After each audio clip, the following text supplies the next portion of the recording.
वासन नव्हतं. अगदी खरी गोष्ट आहे. कौरव हे शंतनूच्या वंशातले प्राचीन वंश आहे. हा भारत वंशातला एक प्रखर असं आहे. वेगवेगळे वंश आहे.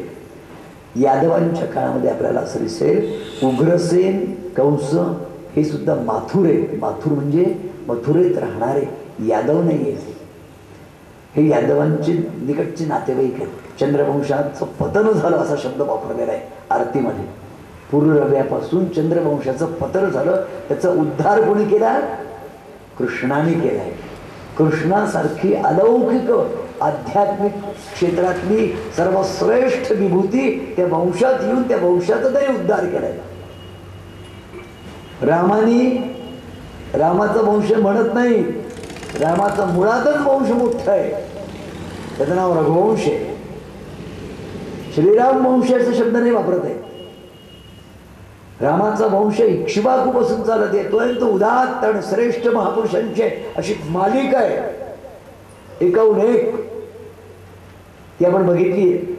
श्रीकृष्णाच्या याच्यामध्ये आपल्याला असं दिसेल की श्रीकृष्णाच्या याच्यामध्ये हरिश्चंद्र काय किंवा पुरुरवा काय, ययाती काय, रंतिदेव काय, याच्या परंपरेमध्ये मग एवढा मोठा महापुरुष दुसरा झालेला नाही. म्हणून कौरवांनी अशा गर्वाने त्यांना असं म्हटलं होतं. आणि दुसरी गोष्ट, श्रीकृष्णाने स्वतंत्र स्वतःचं राज्य वेगळं केलं द्वारकेला.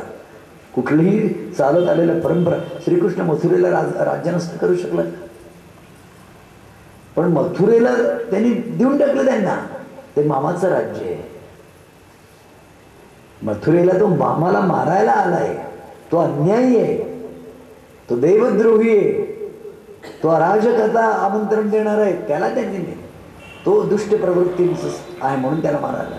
श्रीकृष्णाने स्वतःचं स्वयंभू अधिष्ठान असलेलं द्वारका राज्य निर्माण केलं आणि तिथून निर्माण करून सुप्रतिष्ठित असलेल्या राजांना त्याने आव्हान केलं. जरासंधाला त्याने आव्हान केलं. नरकासुराला त्याने आव्हान केलं. शिशुपालाला त्याने आव्हान केलं. दंतवक्राला त्यांनी मारलं. शाल्वाला त्यांनी मारलं.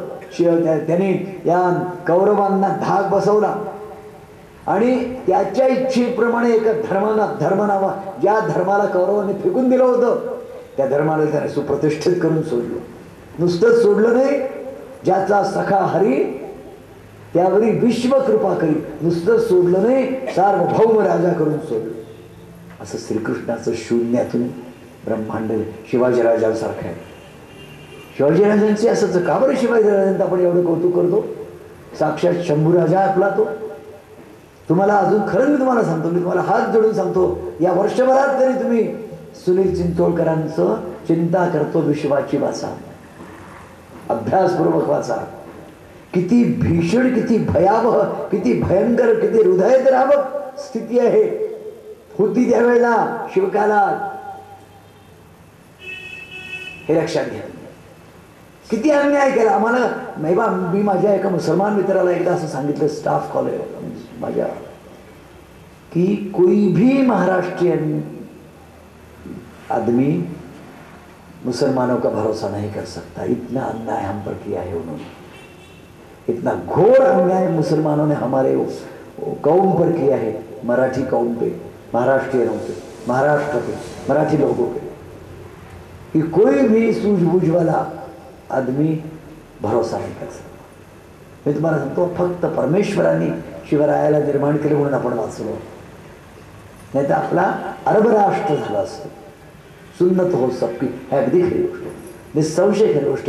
इतके अनन्वित अत्याचार आपल्यावर झाले आणि आपल्याला हे वाटतं, मला अभिमान वाटतं मराठी लोकांबद्दल. का वाटतो?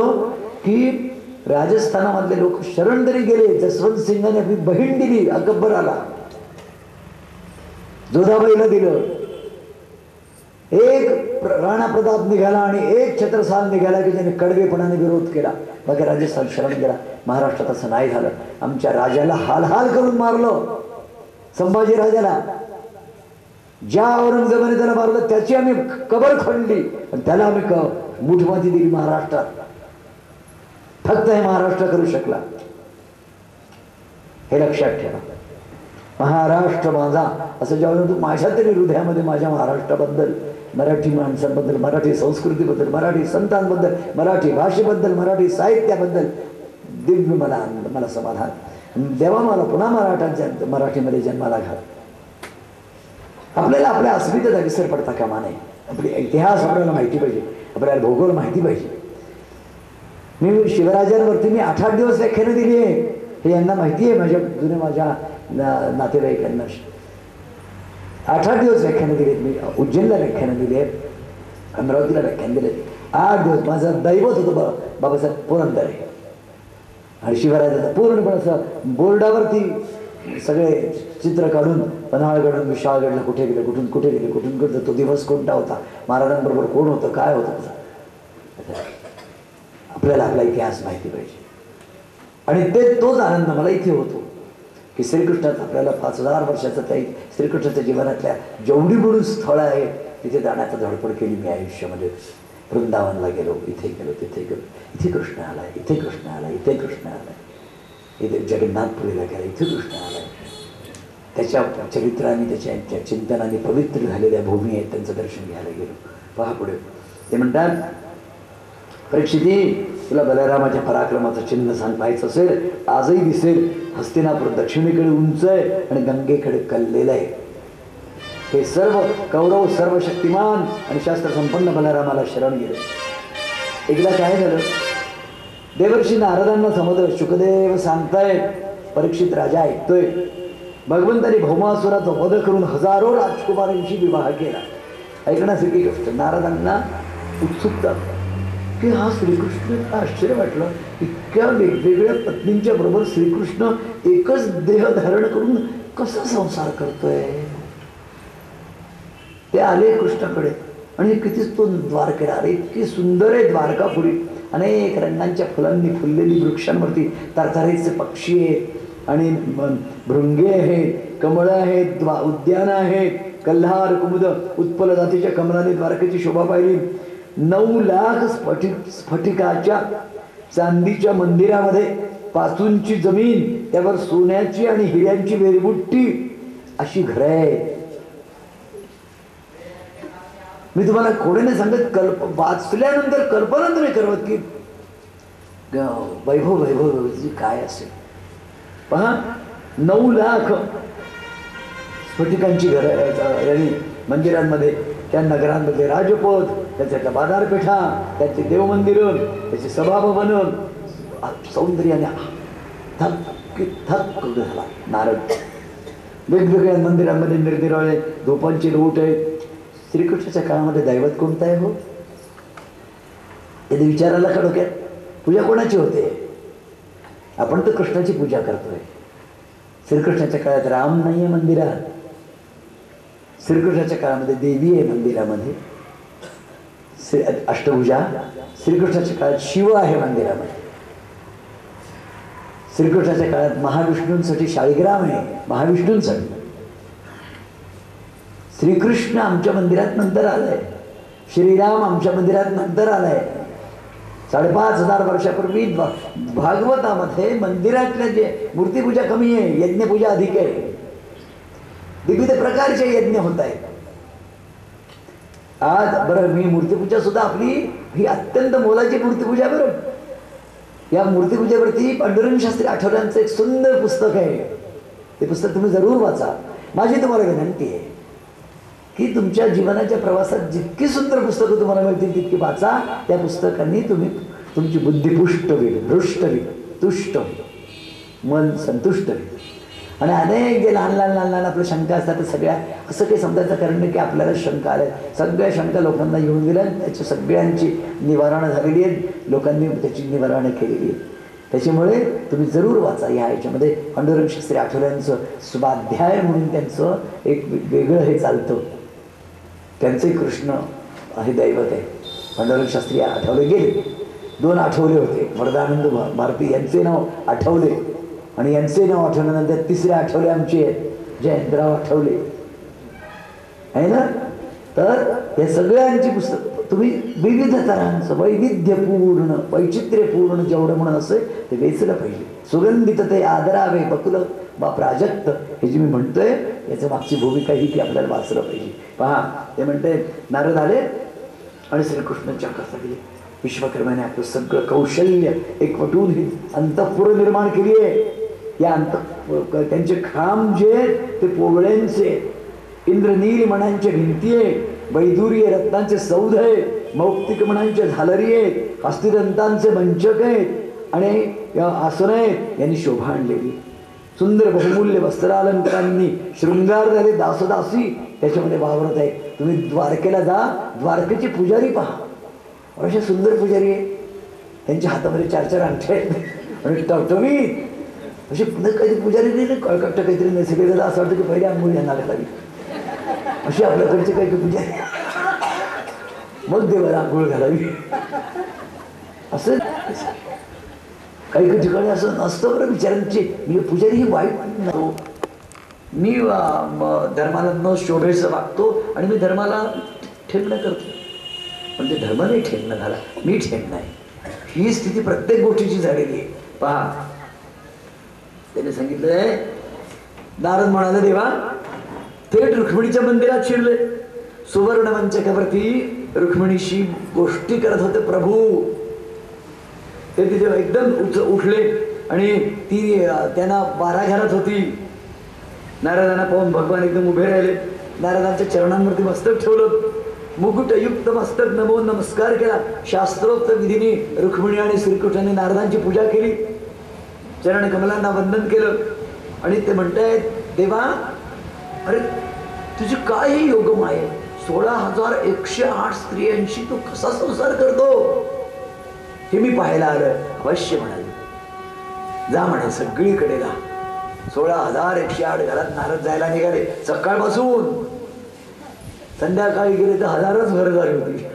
ते म्हणाले महिनाभर राहा आणि रोज सकाळपासून संध्याकाळपर्यंत एवढंच करा, इथून तिथे तिथून तिथे, तरी तुम्हाला केल्यानंतर.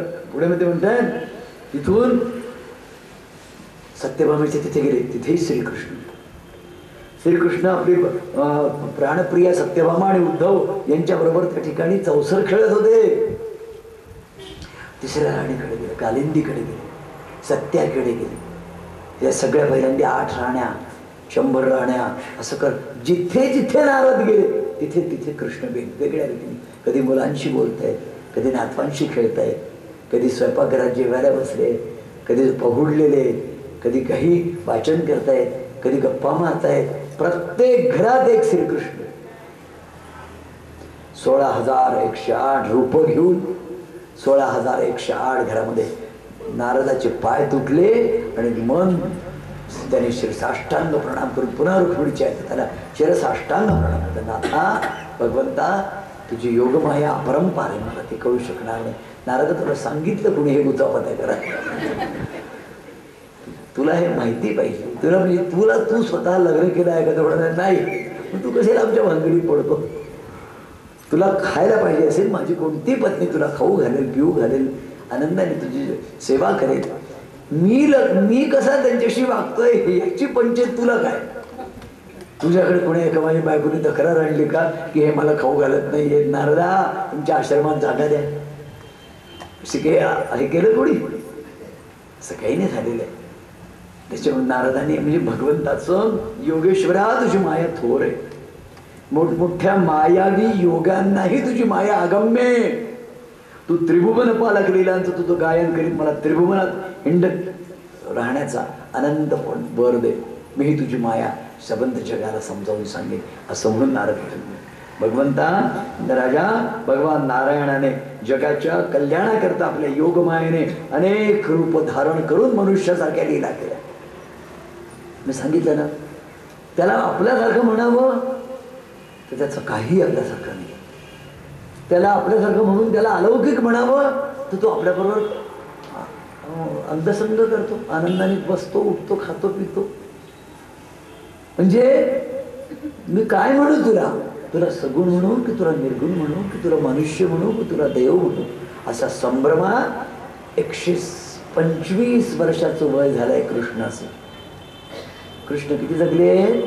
125 वर्ष. कृष्णाचा एकही केस काळा झाला नाही.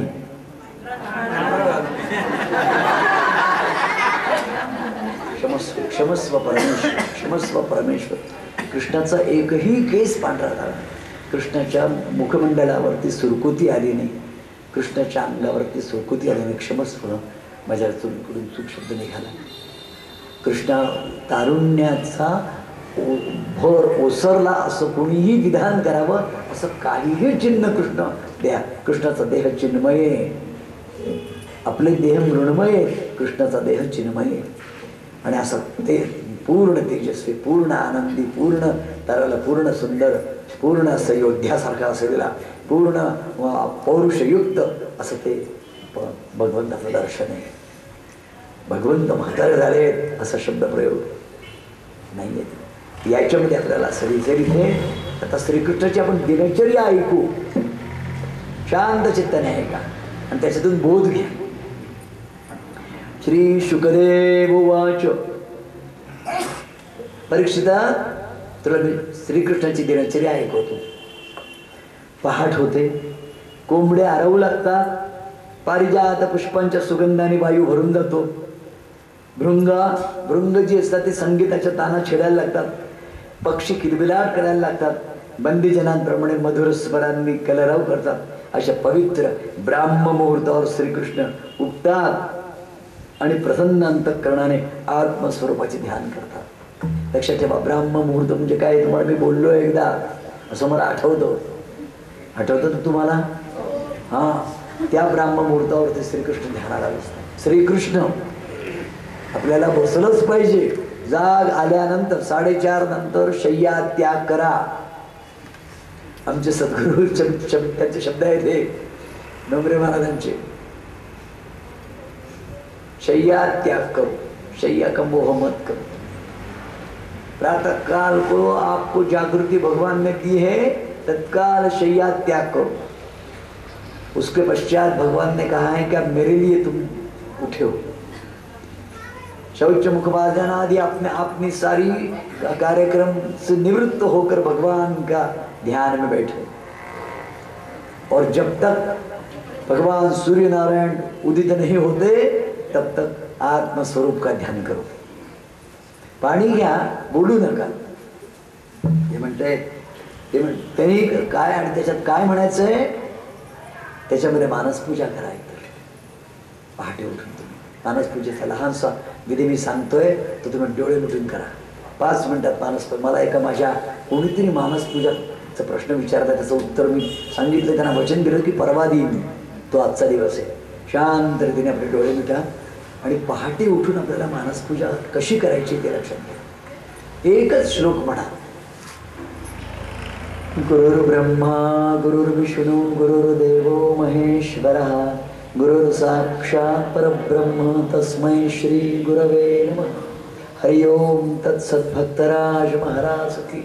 ज्याची त्याची गुरुमूर्ती ज्याने त्यांनी आपल्या डोळ्यासमोर आला. आणि गंगेवर जा, नर्मदेवर जा, जिथे कुठे तुम्ही जाऊन आला असाल, न्हावून आला असाल तृप्तपणे, अशा पवित्र नदीवर जा. आणि त्या पवित्र नदीवर गेल्यानंतर तिथे तुम्ही स्वतः पहिल्यांदा आंघोळ करा. काठावर या, शुद्ध वस्त्र नेसा, काठावरती त्या ठिकाणी सिंहासन ठेवा आणि सद्गुरूंना आपल्या हृदयातून काढा आणि त्यांना सांगा, त्या आसनावर बसवा. त्यांना सांगा, भक्तराजा मी तुझी पूजा करतो, त्याचा स्वीकार कर. आणि त्या आपल्या माऊलीला, त्या आपल्या सद्गुरू माऊलीला त्या आसनावर बसवा. चांदीचं गंगाळ आणा छान, आणि गंगाजळ त्याच्यामध्ये आणा. चांदीचा सुंदर तांबे आणा, त्याच्यामध्ये सुगंधी द्रव्य टाका आणि भगवंत त्या सद्गुरूंना सांगा, मी तुम्हाला आंघोळ घालतो, त्याचा स्वीकार करा. आणि त्यांना पूर्ण छान उठणं लावून अभ्यंग स्नान करून त्यांना छान स्नान घ्या. त्यांना सुंदर वस्त्र परिधान करवा. त्यांच्या अंगावरती शाल शेला सुगंधी सुरेख असं घाला. त्यांना घमघमीत असा मोगऱ्यांचा सुंदर हार घाला. गुलाबांची फुले त्यांच्या चरणकमलावरती वाहा. त्यांच्या भाल प्रदेशावरती कस्तुरी गंधाचा, गोविंदाचा सुंदर असा हे लावा, नाहीतर शिवशंकराचा त्रिपुंड लावा. आणि त्यांना गंधलेपन करा. त्यांच्या मस्तकावरती मुकुट घाला, त्यांच्या गळ्यामध्ये हार घाला आणि त्यांचं असं पूर्ण पूजन झाल्यानंतर त्यांना धूप द्या. धूपम आग्रहापयामी दीपकम दर्शयामी. चांगलं सुंदर सोन्याच्या तबकामध्ये चांदीच्या निरांजनांचं तबक करा आणि त्यांना ओवाळा. त्यांना सकाळी सुंदर असं आटलेलं सुरेख असं दूध द्या. त्यांना शिरा खाऊ घाला आणि त्यांना आपल्या चमच्याने खाऊ घालून त्यांना म्हणा, प्रभू मी तुमची आरती करतो. आणि त्यांची आरती करा. त्यांची आरती करून त्यांना कापुराची आरती द्या. आणि हे सगळं करून त्यांना 3 प्रदक्षिणा घाला. त्यांच्या चरणांवरती मस्तक ठेवा आणि त्यांना सांगा, प्रभू माझी पूजा पूर्ण करून घे, गोड करून घे असं म्हणून त्यांना. आणि त्याच्यानंतर त्यांच्या चरणांवर मस्तक ठेवून, प्रभू आता उद्या आपण सकाळी पुन्हा पूजेला येऊ, त्यावेळेला मला दर्शन घ्या असं म्हणून त्यांना आपल्या हृदयाच्या कोशात ठेवा आणि बंद करा. तुमची मानसपूजा झाली. अशा क्रमाक्रमाने मानसपूजा सर्वोपचार शांतीने मानसस्तरावरती करायचे. त्याच्यानंतर त्यांच्या समोर बसून जे स्तवन करायचं ते करायचं. आणि ते झाल्यानंतर मानसपूजा संपवायची. म्हणजे कशी? त्यांना पुन्हा आपल्या हृदयाच्या कपाटामध्ये बंद ठेवायचं. उद्या सकाळी पुन्हा हृदयाचं काढायचं आणि आसनांवरती बसायचं. उपविष्ट ही मानसपूजा आहे. या मानसपूजेशी तुम्ही जसे जसे व्हाल आणि जिथे जायचं तिथे आहे. प्रभू आज आपण गंगेवर जाऊ, गंगेवर जा. प्रभू आज आपण नर्मदेवर जाऊ, कृष्णेवर जाऊ, गोदावरीवर जाऊ. जिथे न्याल तिथे प्रभू तुमच्या बरोबर आहे. आधी तुम्ही जाता मग प्रभू येता आहात, हे लक्षात घ्या. तिथे जिथे तुम्ही गेला असाल ते त्या तीर्थात येत आहे, तिथे जाऊन त्यांना ही मानसपूजेची पद्धत आहे. त्या मानसपूजेमध्ये आपल्याला आत्ता मला म्हणायला जेवढा वेळ लागला तशी शांत मानसपूजा केली तुमची 15-20 मिनिटात, अर्ध्या तासामध्ये ही झाल्यानंतर मग तुम्ही लागेल तर तद्ब्रह्म निष्कलमहम नचभूत संघा असं स्वतःच्या मनाला समजवा. तद्ब्रह्म निष्कलमहम नचभूत संघा. आपल्या मनावरती हा विदेहीपणे मुक्तिभोगीत जावे. समर्थ रामदासपणे सांगताय त्याच्यामध्ये अशा प्रकारचं पहा. नारदांचं हे सगळं हे आतापर्यंत श्रीकृष्णाच्या दिनचर्येबद्दल आपण बोलतोय. ते म्हणतात हे सगळं झालं, विधीपूर्वक निर्मल आणि पवित्र जलामध्ये स्नान करतात, शुद्ध वस्त्र परिधान करतात आणि मग संध्यावंदन करतात. श्रीकृष्ण हवन करतात सूर्योदयाला, गायत्री जप करतात. श्रीकृष्ण सूर्योपस्थान आणि दैव पितर आणि ऋषी यांचं तर्पण करतात. आणि नंतर श्रीकृष्ण परमात्मा त्यांचे कुलोपाध्याय जे आहेत गर्गाचार्य त्यांचं पूजन करतात आणि नित्य 13,084 गायींचं दान करतात. रोज श्रीकृष्ण 13,084 गायींचे दान करायचे. आणि हे सर्व झाल्यानंतर गाय, ब्राह्मण, देवता आणि गुरुजन आणि प्राणी मात्र करतात प्रणाम करून आईच्या मंदिरात जातात. आईचं मंदिर म्हणजे देवकी आणि वसुदेव राहत आहेत. त्या मंदिरात जाऊन आईला वंदन करतात, वडिलांना वंदन करतात. देवकी आई त्याला दूध देते पेला, केशर घातलेलं. लहानपणी नाही देऊ शकली ती त्याला देते. त्याचं प्रशासन नंतर श्रीकृष्ण आपल्या महालात येतात, त्यांचं औक्षपण करतात त्यांच्या सगळ्या मंगल स्त्रिया आणि मग दिव्य वस्त्र घालतात, कौस्तुभादी अलंकार, पुष्पमाला, चंदनादी अनुलेपन, दह्यामध्ये आरशामध्ये स्वतःचं मुखावलोकन करतात. गाय, बैल, ब्राह्मण आणि देवप्रतिमाचं दर्शन घेतात आणि नंतर नगरवासियांच्या आणि अंतपुरातल्या जनतेच्या कामना पूर्ती करण्याकरता ते त्यांच्या मनाला आनंद वाटतो. पुष्पमाला, तांबूल, चंदन आदी वस्तू ब्राह्मणांना, स्वजनांना, पत्न्यांना देऊन आणि ते दारू त्यांचा येतो. त्यांनी रथसज्ज ठेवलेला असतो. आपल्या रथामध्ये आपलं धनुष्य, आपलं बाण, आपले आयुध सगळी घेऊन श्रीकृष्ण त्याच्यात बसतात आणि ते त्यांच्या कार्याला निघतात. अशा प्रकारचं हे करतात आणि मग दारुक सारथी अद्भुत घोडे जोडून देतात. उद्धव आणि सात्यकी हे दोघं जण त्यांचे डावे उजवे हात आहेत. उद्धव असा सखा आहे की असा सखा कधी झालाच नाही. उद्धवाने आयुष्यभर सख्य भक्ती केली आहे. सगळ्यात सुंदर सख्य भक्ती आहे. दास्य भक्ती सर्वात अवघड आणि सख्य भक्ती सर्वात सुंदर अशा प्रकारची. सुंदर सोपी नाही बरं, मी सोपी शब्द भक्ती सोपी नाही. फक्त 16वरील पोळी आहे. तुकोबराय सांगताय ना, आमचे दासगणू महाराज सांगताय कर्म योग ज्ञान आणि भक्ती याच्यामध्ये असं वाटतं की भक्ती सोपी आहे. जेवी गगनाचे जवळपणा दृष्टी लागी भासत असे तशी भक्ती सोपी अशी वाटत असते. भक्ती सोपी नाहीये. ऐसी माझी भक्ती देवा, ऐसी माझी भक्ती देवा, द्वैत नांदे सदा चित्ती, ऐसी माझी भक्ती देवा, ऐसी माझी भक्ती देवा. राग द्वेष संगे राहे, द्वेष संगे राहे, संशयाने दृष्टी पाहे. श्रीच्या भक्तीतली कल्पनेचे मंथन चाले, कल्पनेचे मंथन चाले. लक्षात ऐसी माझी भक्ती देवा, ऐसी माझी भक्ती देवा.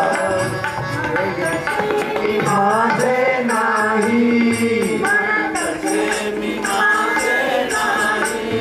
अहम भाव जागृत राही, अहम भाव जागृत राही.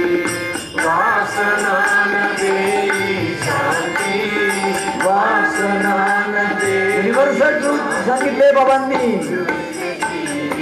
त्यावर हे सुंदर आहेत भजन.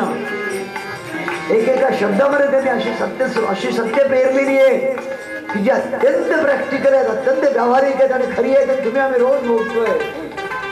म्हणत असे मी माझे नाही आणि अहंभाव जागृत राही. माझी संपूर्ण शरणता होऊ शकत नाही. Total surrender. भक्तीला काय हवंय? भक्तीला टोटल सरेंडर हवंय, संपूर्ण शरणागती हवी. माझी होता होत नाही. केस पिकलेले आहेत, डोळे थकलेले आहेत, गात्र थकलेले आहेत, नेत्र लागलेले आहेत. पहिलं तरी आणि माझा अहंभाव जात नाही, माझी वासना मरत नाही, माझी आकांक्षा मरत नाही, माझ्या मोठेपणाचं भान हरत नाही, जाता जात नाही. आणि मी म्हणजे तुम्हाला मी एक गोष्ट सांगतो. सद्गुरू दासगणू महाराज कीर्तन करायचे. ज्यांनी आपल्या कीर्तनामध्ये पंढरीनाथाला नाचवलंय आनंदाने, ज्यांनी ज्या दासगणू महाराजांनी साईबाबांना आनंद दिला. साईबाबांचे लाडके दासगणू महाराज. गणू सगळ्या संतांना जेवू घाल असं सांगितलं आणि दासगणू महाराजांनी सगळी चरित्र लिहिले. दासगणू महाराज कीर्तनाला चालले होते एकदा आणि असे नटले होते नखशिखांत पायापासून डोक्यापर्यंत. त्यांनी विचारलं, गणू कुठे दसऱ्याचा घोडा आहे का रे तू? अंगावरचे कपडे काढ, फक्त धोतर, गळ्यामध्ये तुळशीची माळ, वरती काहीही करायचं नाही. आजपर्यंत दासगणू महाराजांच्या परंपरेतले लोक उघड्या अंगाने कीर्तन करतात. आता कीर्तन संमेलनात जा असं वाटतं 9% कीर्तनकार आहे. मी खोटं नाही बोलत, तुम्ही बघा म्हणजे तुमच्या लक्षात येईल. आणि कधी तुम्हाला गाण्याने रिझवून टाकते, कधी तुम्हाला विनोदाने भुलवून टाकते. तत्व आणि सिद्धांत यांच्याकडे तुम्हाला ते नेण्याचे प्रयत्न कमी करते. दासगणू महाराजांना रात्री एकदा खांडव्याला कीर्तनाला दासगणू महाराज गेले, कोणाकडे तरी उतरले होते आणि अंथरुणावर नव्हते. तर एकदम ते यजमान जे होते ते म्हणत, दादा कुठे गेले, दादा कुठे गेले? पाहिले तर ते भाडीवरची खोली वरती गच्ची, ते वरती गच्चीवर रडत होते दादा एकांतात. दादा दासगणू महाराज गच्चीवर एकांतात रडत होते. तर त्यांना काय वाटलं यजमानांना, किंवा काही विपरीत बातमीची ताळ बी आली की काय, त्याच्यामुळे त्यांना शोक झालाय. नाही, ते म्हणाले, दादा काही झालं, काही बातमी कळली का हो? ते म्हणाले, नाही रे बाबा, मी इतकं प्रेमाने त्या श्रीहरीचं, पांडुरंगाचं, कृष्णाचं चरित्र दुपारी संध्याकाळी कीर्तनात लोकांना रंगवून सांगतो. लोक रडतात, मी रडतो कीर्तनामध्ये. पण तो अजून मी पाहिला नाही रे गोपाळ, अजून त्या गोपाळाचं दर्शन नाही झालं, म्हणून मला रडू आलं.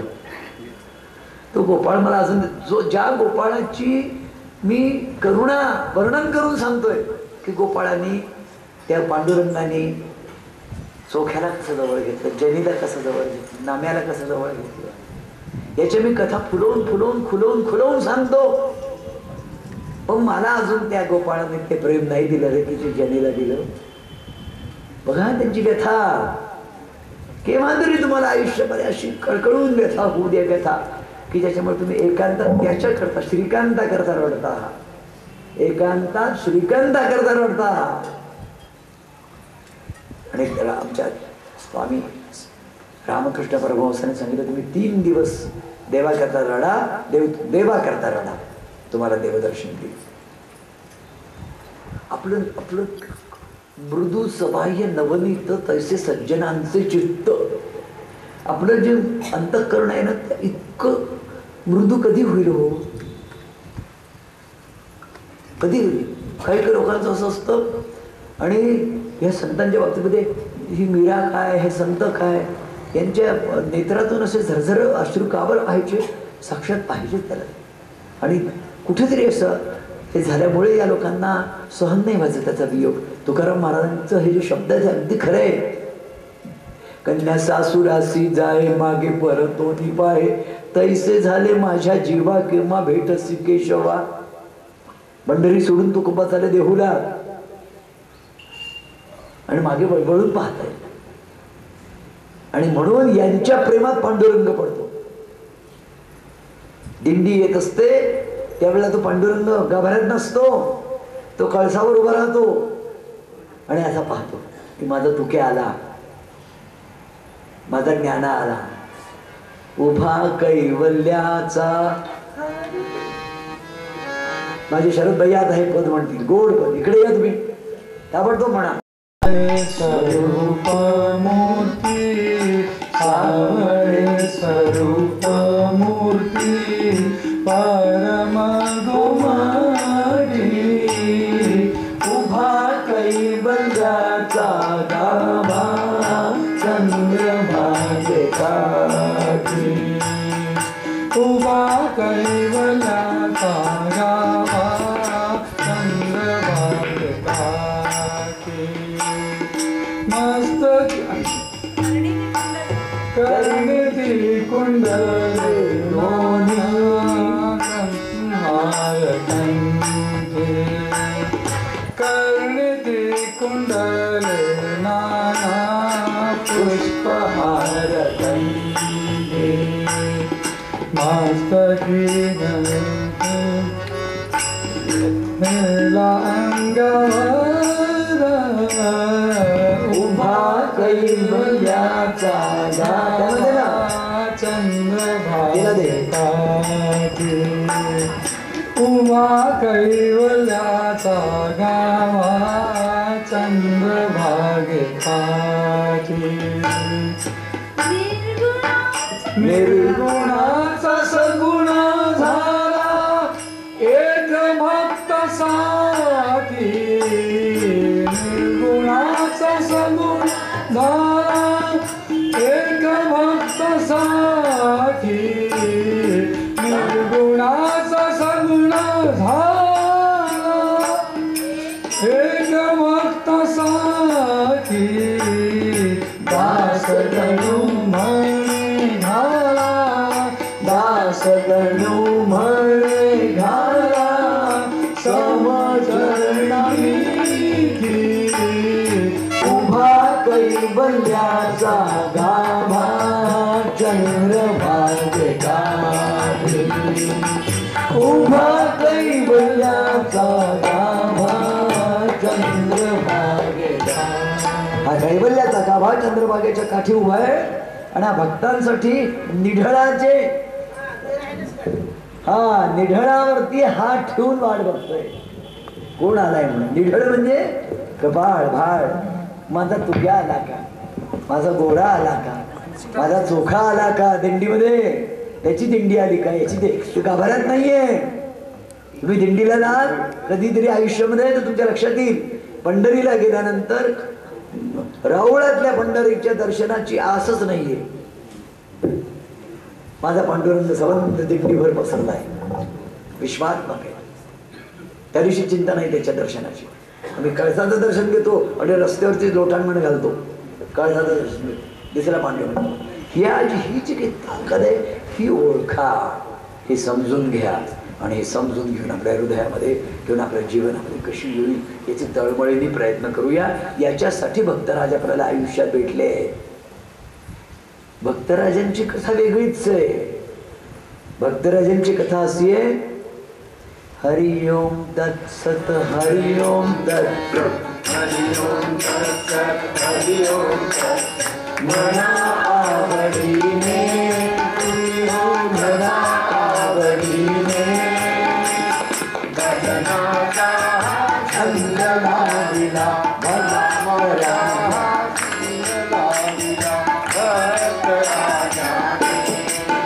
सरळ जाऊन क्रीडा खेळवता. हरि ओम तत्सत, हरि ओम तत्सत, हरि ओम तत्सत. मना आवडीने तुम्ही हो, जपा आवडीने भजनाचा हा छंद लाविला, भक्तराजाने. हरि ओम तत्सत म्हणता म्हणता भक्तराज झाला गुणाचा, भक्तराज झाला नाम स्मरणाचा महिमा आम्हाला मिळाला. नाम स्मरणाचा महिमा आम्हाला मिळाला. हरि ओम तत्सत, हरि ओम तत्सत, आवडीने तुम्ही हो, आवडीने भजनाचा छंद लाविला, भजनाचा छंद लाविला. तुळजापूर गाणगापूर, तुळजापूर गाणगापूर यात्रा घडली, यात्रा घडली. पंढरपुरा देऊनी आम्हा चंद्रभागा दाहिली, पंढरपुरा देऊनी आम्हा चंद्रभागा दाहिली. हरि ओम तत्सत, हरि ओम तत्सत, हरि ओम तत्सत, हरि ओम तत्सत. मना आवडीने तुम्ही हो, जपा आवडीने भजनाचा छंद लाविला, नामाचा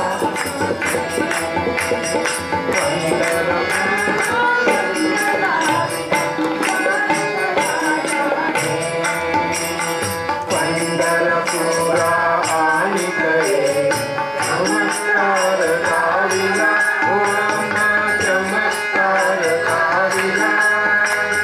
भक्तराजाने पांडुरंगाला पेढा भरविला, भक्तराजाने पांडुरंगाला पेढा भरविला.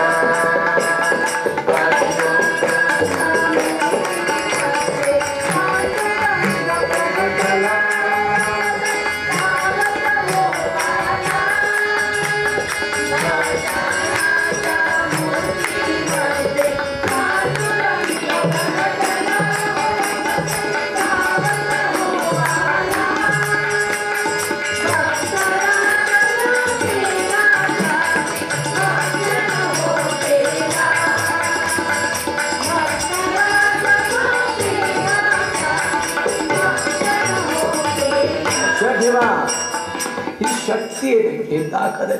नामदेवाने जसं दूध पाजलं, बाबांनी त्यानं पेढा भरवलाय, ही सत्य कथा आहे, कल्पित कथा नाहीये. याच युगात घडलेली, याच काळात घडलेली, आमच्यासारख्या सामान्य माणसांना बरोबर घेऊन तिथे त्यांनी हात मांडले. गंमत नाहीये जीवनामध्ये, भक्ती ही गंमत नाहीये. भक्ती ही शक्ती आहे. तुम्ही जगून पहा, तिची चव घेऊन पहा, तिचं अमृत पिऊन पहा, ती ज्यांनी प्यायलेलं आहे त्यांचे चरण धरून पहा आणि तनमन जीवित धरण धरा. प्रश्न हा नाही की तुम्ही क्षचे शिष्य आहात की यचे आहात की रचे आहात की लचे आहात. पण जिथे आहात तिथे पूर्णपणे तुम्ही त्याच्याशिवाय तुम्हाला आनंद नाही येणार आहे. पुष्टी तुष्टी संतुष्टी तुमच्या हृदयाची मनाची आत्म्याची होणार नाहीये. आणि ते या सगळ्या मार्ग दावले आहेत आम्हाला यांनी. आपण वेड्यासारखे का बाबा हे करतोय. आम्हाला आयुष्यामध्ये त्यांनी कधी हे नाही केलं. उल्हासित रीतीने आम्हाला त्यांनी परमात्म्याच्या तत्वाशी जोडून दिलं. आज मला जे काही लक्षात येतं, म्हणजे माफ करावी कोणाचाही नामनिर्देश करत नाही, परंतु आज परमात्मा तत्वाशी जोडून देणारे संत कमी आहेत. ते म्हणतात आम्हीच मोठे आहोत म्हणतात. असे संत झाले आहेत आज. बाबांनी आम्ही मोठे आहोत असं सांगितलं. त्यांनी त्याच्या गुरूंपेक्षा स्वतःला कधीही मोठं.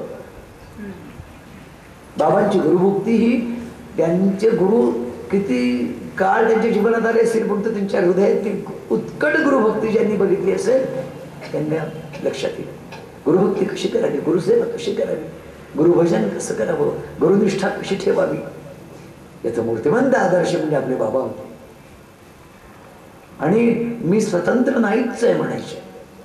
ही जी काही या सगळ्या गोष्टी आहेत, या सगळ्यांचं आपल्याला हृदयामधून अखंड अनुसंधान राहण्यासाठी श्रीमद भागवत आहे. म्हणून मी तुम्हाला म्हणतो की भागवत आपण ऐकतोय, वाचतोय, ते जगले या अर्थाने. पहा, त्यांनी सगळे सांगितलं. मग सुधर्मा नावाच्या सभेमध्ये ते जायचे. उद्धवाने साध्य केल्याबरोबर गेले. मी उद्धवाचं वर्णन अशासाठी तुम्हाला केलं होतं, सख्य भक्तीचा आदर्श आहे उद्धव. लहानपणापासून 12 वर्षाचा श्रीकृष्ण मथुरेला आल्यापासून उद्धव त्यांच्या बरोबर आहे. तो निर्याणापर्यंत उद्धव बरोबर आहे. उद्धव आणि श्रीकृष्ण हे दोघ जण जणू शब्द आणि उच्चार यांचं ऐक्य असावं असे आहे. कृष्णाचा मनोगत उद्धव जाणतोय आणि कृष्णाच्या इच्छेप्रमाणे उद्धव जगतोय. कृष्ण आला मथुरेला, कंसाला मारलं. महिन्यात 2 महिने झालेले होते आणि कृष्ण जेवायच ना, जेवायच्या वेळेला रडायला लागायचा. कृष्ण डोळ्यातनं पाणी. शेवटी उद्धवानं विचारलं की कृष्ण तू जेवत का नाही? मला गोपींची आठवण येते, माझ्या गोप बाळांची मला आठवण येते. कृष्ण तू इथे काय कमी आहे? नाही मला इथे काय कमी नाही. यशोदा मैया मला जसं करून घालत होते ना तसं नाही म्हणणं. कमी काही नाहीये इथे तर राजेश्वर. आणि उद्धवा तुला माहित नाही रे, माझ्यावर गोपींनी इतकं प्रेम केलंय की ते प्रेम, त्या प्रेमाचे सर तुला कळू शकणार. उद्धव म्हणाला देवा, उद्धव ज्ञानी होता, अद्वैत तत्वज्ञान जगणारा, सांगणारा, वेदांत सांगणारा. ते म्हणाला, कृष्णाने त्याला एका शब्द सांगितलं की उद्धवा तुझं ज्ञान संबंध बाजूला ठेव. तू एका गोपीला जरी भेटला ना तरी तुला कळेल की भक्ती काय असते, ज्ञान काय आहे. उद्धवाला त्यांनी पाठवलं. उद्धव प्रजात उद्धवाला त्यांनी स्वतःचा शेला दिला, स्वतःचा कप दिला, स्वतःचा रथ दिला. तुझ्याशी बोलणार सुद्धा नाही, माझे वस्त्र तू घालशील म्हणून गोपी तुझ्याशी बोलतील. आणि उद्धवा शांतवन करवा असं नावाचं पद आहे. ते गोपींच्या विरहाचं शांतवन करायला उद्धव आला. गोपी आपल्या समाधीत आहे, लक्षात ठेवा. कृष्ण गेलाच नाही त्यांच्या दृष्टिकोनातून. गोकुळ सोडून ही ताकद आहे बरं. रामकृष्ण परमहंसांनी देह सोडला. शारदा मातांनी ही अनुभव घेतली की रामकृष्ण फक्त या खुलीतून त्या खुलीत गेले, रामकृष्ण गेलेच नाही. शेवटपर्यंत नरेंद्राला, रामकृष्णाला त्यांनी सांगितलं. नरेंद्राला त्या सांगत होत्या. नरेंद्र एवढा ज्ञानी आणि तेजस्वी भक्त रामकृष्णांचा, पण आईच्या तिथे गेल्यानंतर स्वयंपाकघरात तो भाजी चिरायला बसायचा. नरेंद्राचं जीवन तुम्ही जरूर वाचा, विवेकानंदांचं. विवेकानंदांनी आईंना, त्यांना माहिती होती की आई ही जगदंबा आहे, साक्षात शारदेचा अवतारच होता, शारदा मातेचा. त्या ज्या शारदा आहेत ते आणि रामकृष्ण ही पती पत्नी नाही आहेत, ती जगदंबा आहे. आणि रामकृष्णांनी तिला ती जशी आहे तशामध्ये तिच्या परिपूर्ण कृपा आहे. नरेंद्रांनी साधी गोष्ट, याला जायचंय, हिमालयात जायचं, इकडे जायचं, आईला विचारल्यापासून एक गोष्ट केली नाही. आणि त्या नरेंद्राला त्याने बरोबर लोकांची अशी समजूत लक्षात घ्या की रामकृष्ण मोठे होते, ज्ञानी होते, आई त्या मनाने हे आहे साध्या गृहिणी असं नाही आहे. हेच मी तुम्हाला सांगतो की काय असतं, शक्तीचं जे संक्रमण असतं ते कोणाच्या अवलोकनात येत नसतं. शक्ती संक्रमण करत असतात हे सद्गुरू, संपूर्ण शक्ती. आणि एक सारखे नसती दोन.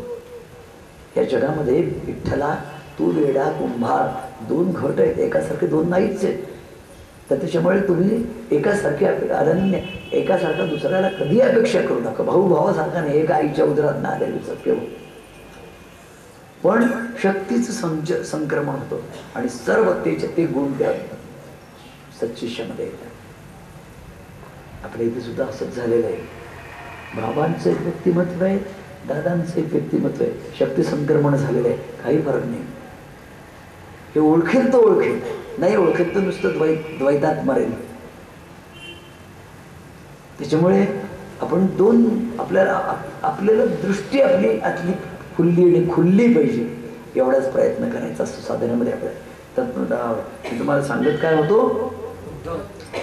की उद्धव तिथे गेला आणि उद्धव गेल्यानंतर त्या गोपी एकदम त्यांना असं वाटलं की कृष्ण आला. कारण काय की कृष्णासारखा वेश आहे, कृष्णाचा मुकुट आहे, कृष्णाचं शेर आहे, कृष्णाचं अगं कृष्ण आला कृष्ण. आणि एकदम नाही ग हा कृष्ण नाही आहे, आम्हाला काय करायचं मग पुढे असू दे. आला असेल नंदबाबांकडे कोणीतरी. त्या नंदबाबा प्रेमाने बोलले, आई प्रेमाने बोलली यशोदा मैया. आणि आई म्हणाली की तो म्हणाला मी 2 दिवसाकरता आलो आहे. नाही राहा ना, मग तो आमच्या कन्हैयाचा मित्र आहे, राहा तू. म्हणे या गोपी कुठे भेटतील? म्हणे काही नाही, त्या यमुनेवरती पाण्याला जातात ते होते. यमुनेवर पाण्याला गेला, कोणी गोपी त्याच्याकडे बोलत ना तुला. तो त्याने सांगितलं, आपला परिचय दिला. कृष्ण ज्यांच्या प्रेमाने इतका वेडा झालाय, त्या गोपी इतक्या अहंकारी आहे की माझ्याशी बोलायला. मग त्याने सांगितलं मी की माझं नाव उद्धव आहे, मी असं आलो आहे. ब्रह्म त्या विचारलं, ब्रह्म तुमचं आले कसे?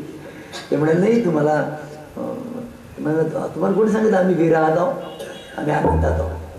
विरहात असेल तो, आम्ही नाही विरहात, आमच्याजवळ कृष्ण आहे.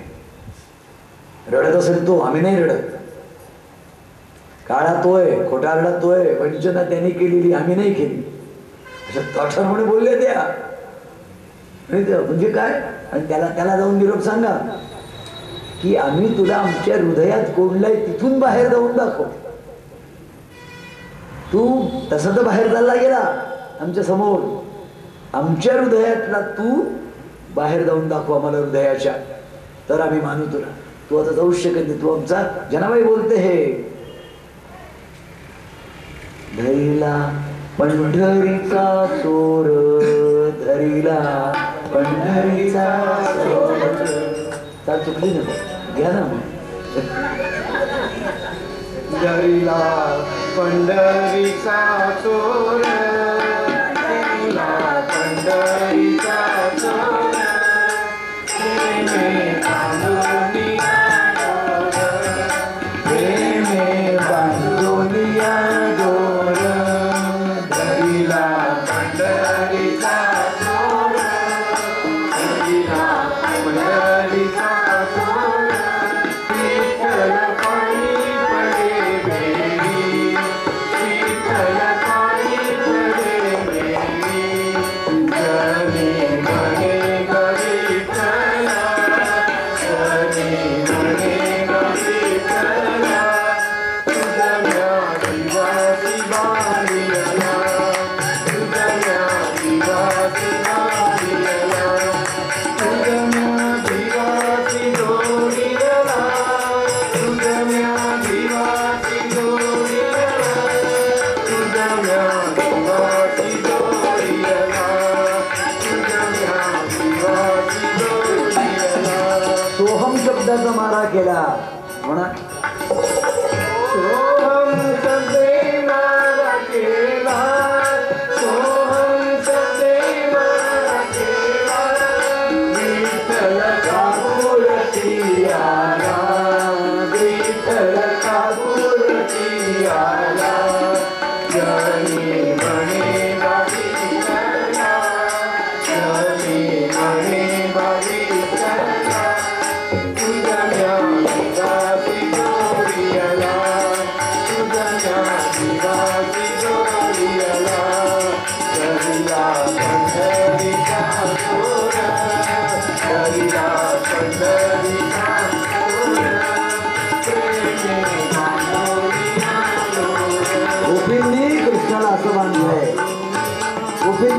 कृष्णाला असं हृदयात बंदिवान केलेलं आहे. गोपींनी कृष्णाला सोहम शब्दाचा मारा करून काकुळतीला आणलेलं आहे. कृष्णाला म्हणा की तू रड, आम्ही नाही रडत आहे, आमच्या बरोबर तू आहेस, असा त्याच्या चैतन्याच्या अस्तित्वाचं जीवन भोगतायत त्या. चाट पडला उद्धव, कायांची निर्भयता आहे, कायांची आनंदता आहे, कायांची तृप्तता आहे. त्यांना कसल्याही ज्ञानाची गरज नाही. कबीराला म्हणतात, कबीर कबीर क्या कहते हो, जाओ जमुना के तीर, एक एक गोपी के प्रेम में बह गए कोटि कबीर. कबीराची काय एक एक गोपीच्या प्रेमामध्ये कोटी कोटी कबीर वाहून गेलेले, असं प्रेम त्यांनी केलेलं आहे. उद्धवाने त्यांना शिरसाष्टांग प्रणिपात केला. 3 महिने राहिला उद्धव, 2 दिवसासाठी गेला होता. 3 महिने ब्रजामध्ये राहिला आणि तिथून आला. कृष्णाला त्याने देवा त्या शतपटीने मोठे, सहस्त्रपटीने मोठे, त्या योगिनी आहेत, त्या ज्ञानी आहेत, त्या उपनिषद जगत आहेत. परमात्म्या आम्ही तुला ओळखू नाही शकणार, ते तुला त्यांनी ओळख. असं ही जी काही ताकद आहे ना, हे काय माझं जीवनामध्ये मला धडपड नेहमी हे माझं जर का कोणाशी म्हणायचं आपल्या बाबांनी काय एका वर्षात बाबांनी आपल्या गुरुला पिऊन टाकलं. हो काय ताकद आहे का त्यांच्या साधनेची. मला अशा ठिकाणी मी लुब्ध होत असतो. स्थान वाचलं म्हणजे, कल्पना केली म्हणजे काय ताकद असेल त्यांची, यांची सुद्धा काय ताकद असेल तुम्हाला कल्पना नाही. सर्वसामान्य कुटुंबातले सगळे लोक आहोत आपण.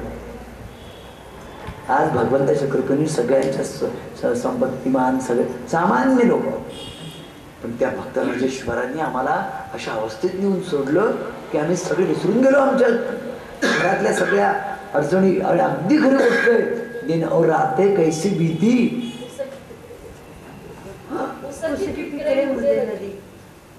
कळलंच नाही. अगदी अगदी आमचे सख्यांसारख्या सगळ्यांनी आमचे जे भाऊ आहेत शरद भैया काय घ्या पाहता पाहता 40 वर्ष आमची अशी उडून गेली. का उडाली आमच्या सोबतीला, असं काहीतरी आहे. नोकरी आमच्या सोबतीने, नोकरीतली आठवण नाही येत आम्हाला, नोकरीतले आनंदही आठवत नाही, दुःखही आठवत नाही.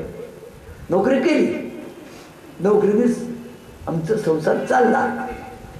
पण त्याच्या व्यतिरिक्त जे आम्ही केलं, यज्ञ केले, त्या प्रवास केले, संतांबरोबर गेलो, संतांच्या मागे लागलो, ह्याच्यातून जे आनंद मिळवले, नर्मदेवर गेलो, गंगेवर गेलो, इकडे गेलो तिकडे, याच्यात जे आनंद मिळवले त्यांना अनुपम ठेवा येतो आमच्या कशाचा, मृदू अनुभवांचा अनुपम ठेवा, एकांतीच्या एकांती भोगण्याचा.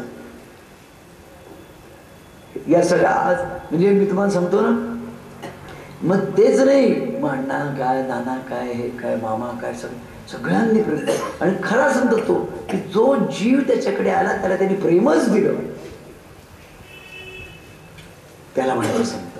तुम्ही तुमचे गुरु कोणी असू देत, तू माझ्याकडे आलाय, तू माझ्याकडे आलाय, त्या या अर्थी तुझा मतात जोर होणं बंद आहे. मत जोर देण्यासारखं काय आहे, संतांची ये गावी प्रेमाचा सुकाळ नाही काळा वेळ. याच्याजवळ दुसरं नाहीच आहे काही. पाण्याजवळ गेल्यानंतर, नदीजवळ गेल्यानंतर तिथे वाहतं पाणी आहे, तू आत्मरिशील, थंडगार होशील, नाहून निघशील. संतांजवळ गेलेला आहे, तिथे तुला आनंदच मिळेल, प्रेमच मिळेल, माधुर्यच मिळेल. दुसरं काही मिळालं तर तो संतच नाही. तिथे जर तुम्हाला भांडाभांडी मिळाली, मत्सर द्वेष मिळाला, लहान मोठे पण मिळालं, तर तो संत नाही का. असं आम्हाला बाबांकडे मिळाला, वर्षानुवर्ष मिळालं या. आणि म्हणून ते म्हणते की आता मध्ये काय झालं, जरासंधाच्या बंदीजनांनी, जरासंध राहत होता, मगध नरेश कंसाचा सासरा, बराच 17 वेळा श्रीकृष्णावरती स्वारी केलेला जरासंध, असा जसं एखाद्या सापाला मारावं, पूर्ण मारू नये, आणि सापाला जखमी करावं, सोडून द्यावं, असा जखमी झालेला जरासंध आहे. वीर आहे, पुरुष चांगला आहे, प्रशस्त आहे. तो आला, त्याने सांगितलं आम्हाला खूप छळतायत जरासंध.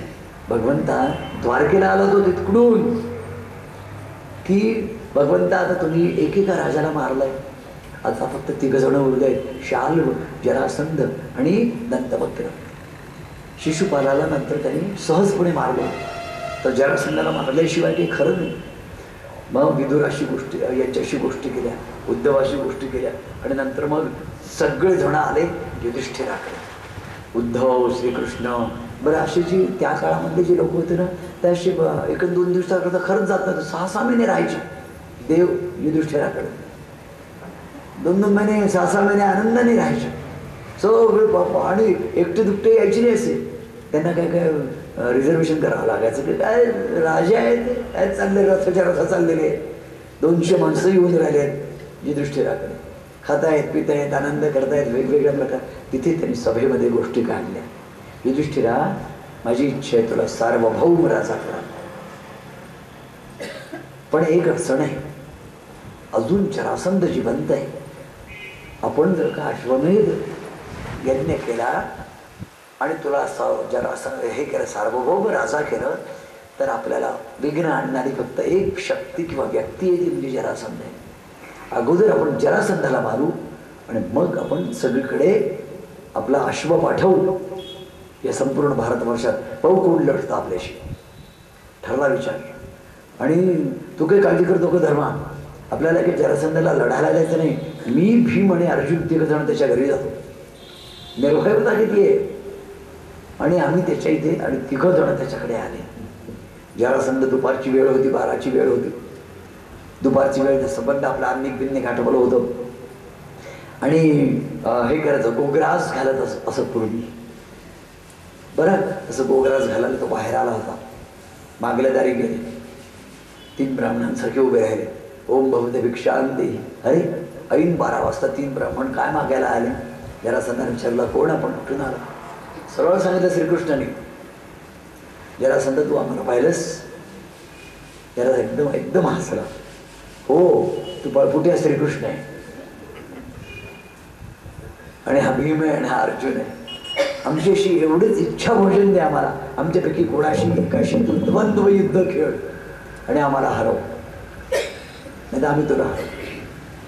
तर तो म्हणाला की तुझ्याशी तर लढणारच नाही, इतका तू लहान आणि पळपुटी आहे. 17 वेळा तू पळून गेला माझ्यासमोर, आणि डोंगराला आग लावून द्वारकेला पळून गेला. पुन्हा ते त्याला आठवलं कंसाला, मग तू माझ्या जावयाला मारलं. तुझ्याशी तर बोलायची, तुझ्याकडे पाहायची माझी इच्छा नाही कृष्ण. अर्जुन लहान आहे माझ्यापेक्षा, त्याच्याशी मी लढणार नाही. भीम आणि मी बरोबरच आम्ही लढतो. असं म्हणून 3घांना आतमध्ये घेतलं, व्यवस्थित छान जेऊ खाऊ घातलं. त्यांना त्यांनी फ्लॅट दिला राहायला, एक छान चांगलं आदर स्वागत सगळं. रोज सकाळी संध्याकाळी बरोबर जेवायचे, प्रेमाने राहायचे, आणि दुपारी त्यांचं द्वंद्व युद्ध व्हायचं. 27 दिवस द्वंद्व युद्ध झालं. आणि तो युद्धामध्ये प्रवीण, भीमे प्रवीण, आणि 2 जण आपलं क्रिकेटची मॅच पाहतात तसे त्यांचं पाहायचे, कृष्ण आणि अर्जुन. वा वा वा. आणि त्या भीमाची पाठ रगडून निघाली. शेवटी त्या भीमाने सांगते, वा वा करायला लागतं काय तुला, रोज मी मार खाऊन राहिलोय. एक तर तू मला मार नाही, त्याला मार, काहीतरी कर, तुला वा वा करायला लागतं काय. तर बरं झालं, कृष्ण म्हणाला, हेच शब्दाची मी वाट पाहत होतो. तुला तुझ्या शक्तीचा गर्भ होता ना, तुला तुल्यबळ योद्धा मिळाला, तुझी हाडण त्यांनी पिसून काढली, आता झाली तुझी शांती, आता आपण त्याला मारू. म्हणजे कृष्ण कितीच खटाळ होता. त्याने म्हणे, मग कसं मारायचं. तर त्याने सांगितलंय, बाप त्याच्या एका पायावर पाय दे, त्याला असा आडवा फाड, केळ जसं चिरतात, आणि 2 फाका करून फेकून दे. दुसऱ्या दिवशी भीमाने केलं तसं, आणि त्या 2 फाका आल्या, पुन्हा सोडल्या, पुन्हा तो रडायला तयार झाला. अरे पुन्हा त्यांनी भीमाला अतोनात मारलं. भीमाने सांगितलं की हम जा रहे वापस. ये कौन सी तुम्हारी रीत है, तुमने कुछ तुम्ही छिपा के रखा. ते म्हणाले, नाही अरे बेड्या, तू त्याला जे चिरफाळशील ना, तर इकडची धड इकडे फेक आणि इकडचं धड इकडे फेक, म्हणजे ते जोडणार नाही. अच्छा, हे कारखाने सांगितलं. मला वाटलं म्हणे तुला लक्षात येईल वगैरे. मग दुसऱ्या दिवशी त्यांनी पुन्हा असं बंद करून त्याच्या पायावर पाय झाला, त्याचं असं चिरून काढलं, इकडचं इकडे फेकलं, इकडे फेकलं, आणि जरासंध मेला. जय जयकार झाला. सगळे लोक पाहायला यायचे नगरातले. बरं तिकडे बरं ह्या दोघांना माहिती होतं की श्रीकृष्णाला पूर्ण खात्री की आपण याला मारूनच परत जाणार. जरासंधाचा मुलगा आहे सहदेव. त्या सहदेवाने श्रीकृष्णाची, भीमाची, अर्जुनाची मोठी पूजा केली. सहदेवाला त्याने गादीवर बसवले. सहदेवाला सांगितलं की तू आमचा मांडलिक राजा आहे, तुम्ही आमचं आम्ही तुला काही मागत नाही. सहदेवाने प्रेमाने भीमाला जरासंधाचा मुकुट नजर केला. जो मुकुट कोणी घातला? परीक्षिताने घातला. त्यावेळेला तो मुकुट आलेला आहे. तो घेऊन हे सगळे आपल्या इंद्रप्रस्थाला आले. आणि मग यांनी याला नकुलाला, सहदेवाला मद्र देशात पाठवलं, अर्जुनाला पांड्य देशात, त्याला तिकडे सगळीकडे चोही बाजूला 4 भाऊ गेले आणि अश्वमेध यज्ञाचा यज्ञ केली. आणि नंतर मग असा सुंदर यज्ञ झाला. न भूतो न भविष्यती, दिव्य यज्ञ झाला. या दिव्य यज्ञामध्ये युधिष्ठिर आणि त्याची पत्नी ही द्रौपदी आणि हे 4 भाऊ त्याच्यावरती चौऱ्या ढाळत आहे. अशा प्रकारचे तो सार्व. आणि त्याच्यामध्ये श्रीकृष्णाने काय काम घेतलं? त्यांनी ब्राह्मणांची उष्टी काढली घेतली. ब्राह्मण पंगत बसल्यानंतर ब्राह्मणांची उष्टी काढण्याचं काम श्रीकृष्णाने केलं. सर्वात सुंदर काम त्याने केलं. ब्राह्मणांचे पाय धुवायचे, त्यांना पायावर बसवायचं. त्यांनी दुर्योधनाला सांगितलं, कृष्णाला सांगितलं, कृष्ण आपला युधिष्ठिराला की दुर्योधन हे सगळ्यांना बोलावलं, सगळे भाऊ आलेले. आणि दुर्योधनाला कोण केलं? त्याला कोशागाराचं मुख्य केलं आणि दानाध्यक्ष केलं. कोशागार आणि दानाध्यक्ष म्हणजे किती संपत्ती आहे त्या युधिष्ठिराला हे त्याला डोळ्याने दिसू दे.